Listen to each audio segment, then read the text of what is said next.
back to Midday. We are down at the Salvation Army this afternoon, sitting down with Sally. And Sally runs the Salvation Army Thrift Store on Tronquil. Sally, thank you for letting us be here today to talk to you.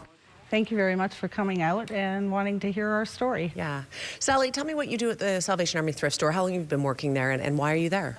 I've been there for 3 going on 4 years. I chose this career over some executive director positions I was offered at the time. It's less pay, less hours, but the whole thing is I can give from my heart and give back to the community.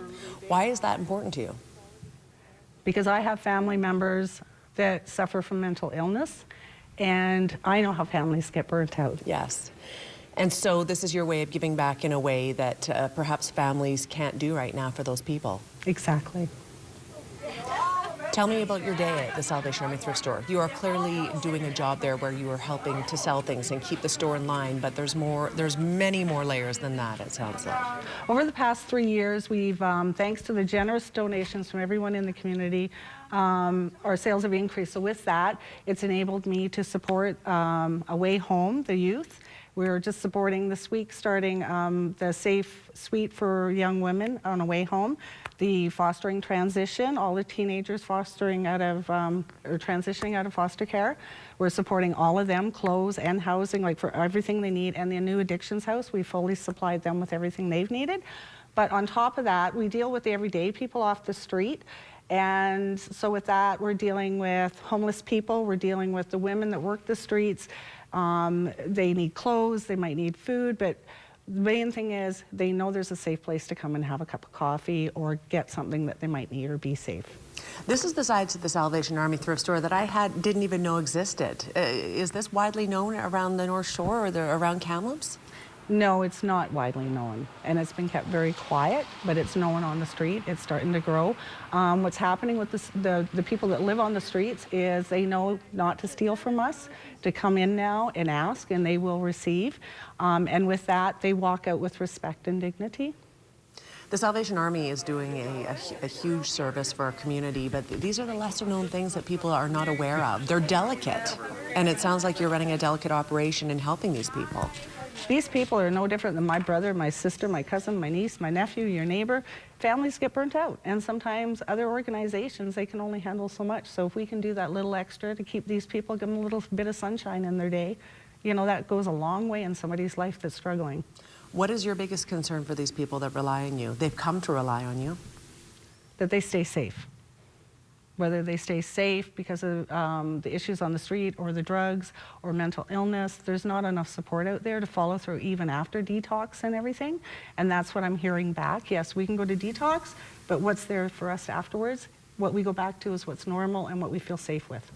Do you think that's where society is failing marginalized people? There is this organized detox system, but once you're out, those people are let out and it's done. They're just expected to recover and stay in recovery, but that's not normally how it goes. It seems like there's a layer missing somewhere.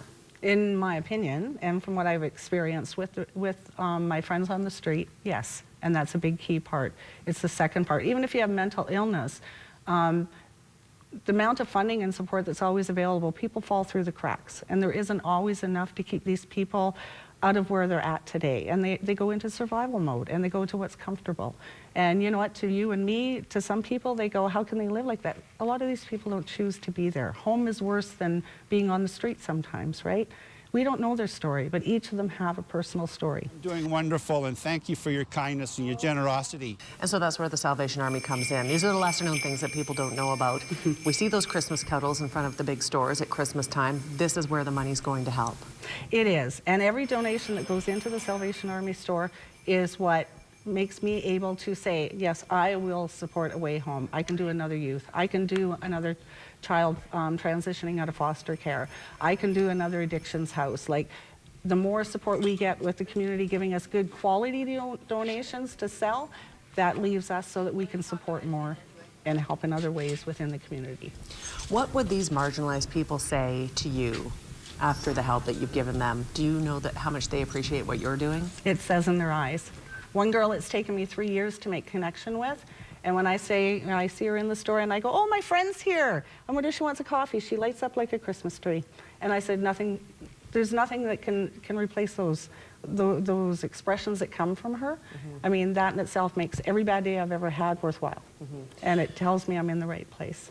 I sense that your greatest gift at Christmas is what you are able to give back and seeing the changes that are being made for these folks.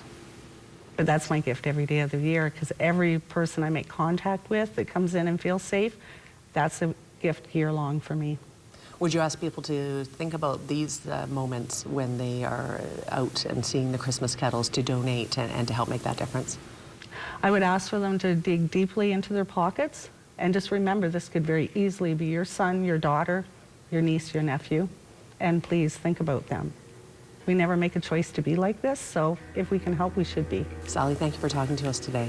Thank you. All right. We'll take a quick break on Midday, and we'll be right back. Stay with us. Alone in the dark, holding my heart, turn on the radio, and the words fall